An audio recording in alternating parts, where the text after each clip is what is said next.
मध्य प्रदेश में स्वास्थ्य सेवाओं के आधुनिकीकरण और चिकित्सा शिक्षा के व्यापक विस्तार के लिए डॉक्टर मोहन यादव की सरकार कई नवाचार कर रही है। एमपी में निजी निवेशकों को अस्पताल के निर्माण के लिए 1 रुपए में जमीन देकर प्रोत्साहित किया जा रहा है। निजी निवेशकों की मदद से पीपीपी मोड पर कटनी, धार, पन्ना और बैतूल जिले में मेडिकल कॉलेज बनाए जा रहे हैं, जिसका भूमि पूजन केंद्रीय मंत्री जेपी नड्डा ने किया। हॉस्पिटल खोलने के लिए निवेशकों को 1 रुपए में जमीन देने के मामले में मध्य प्रदेश देश में अग्रणी है। ऐसा नवाचार करने में देश का पहला राज्य मध्य प्रदेश है।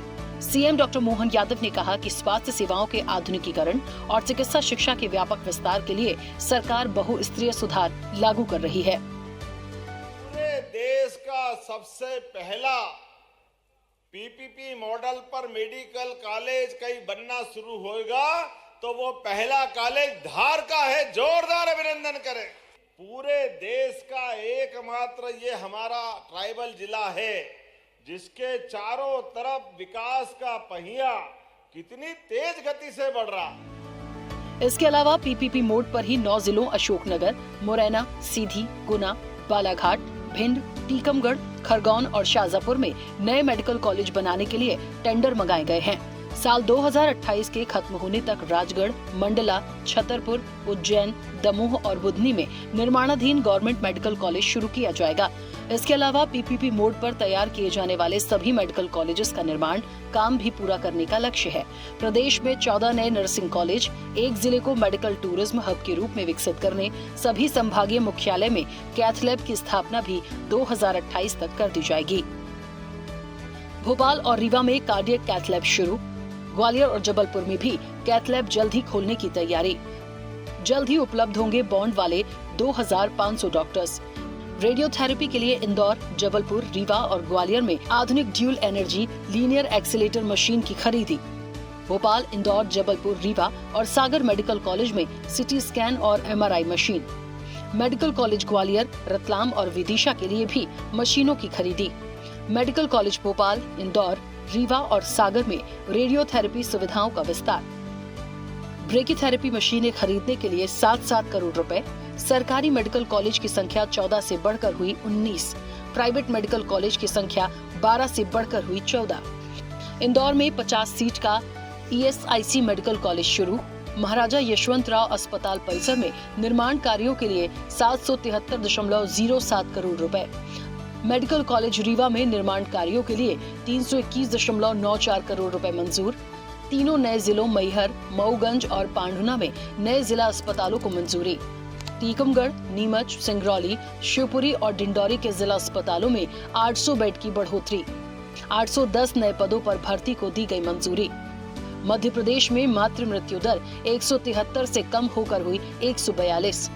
शिशु मृत्यु दर 41 से कम होकर हुई 37। 2028 तक मातृ मृत्यु दर 100 प्रति लाख जीवित जन्म करने का लक्ष्य है। जिला स्तर पर एकीकृत उपचार केंद्र भोपाल और इंदौर में सेंटर ऑफ कॉम्पिटेंस प्रीनेटल जांच के लिए मेडिकल कॉलेज रीवा में एक सेंटर ऑफ एक्सीलेंस बनाया गया है। प्रदेश में 12,655 आयुष्मान आरोग्य मंदिर, 448 मुख्यमंत्री संजीवनी क्लिनिक, 72 मोबाइल मेडिकल यूनिट और 148 शव वाहन संचालित किए जा रहे हैं। साथ ही प्रदेश के सभी जिला चिकित्सालय में जन औषधि केंद्र बनाए गए हैं और सरकारी औषधि वितरण में GS1 प्रणाली का इस्तेमाल किया जा रहा है। खाद्य प्रशासन की मजबूती के लिए FSSAI ने 2025-26 के लिए 41.07 करोड़ रुपए की योजना मंजूर की है और औषधि प्रशासन के लिए 211 करोड़ रुपए की 5 साल की कार्य योजना बनाकर CDSCO को भेजी गई है।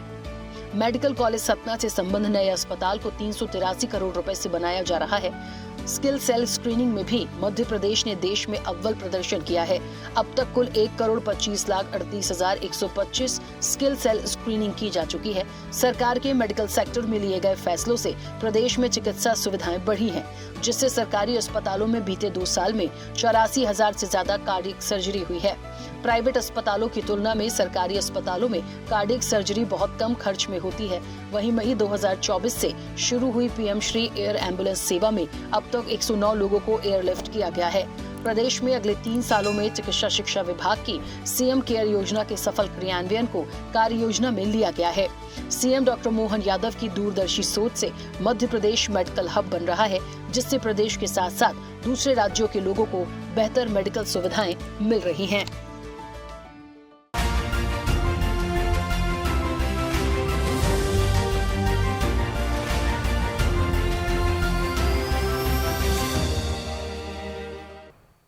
ऐसे ही वीडियोस के लिए लाइक करें, शेयर करें, फॉलो करें। YouTube पर जाकर सब्सक्राइब कर बेल आइकन दबाना ना भूलें और ताजा अपडेट्स के लिए swedeshlive.com पर जरूर जाएं।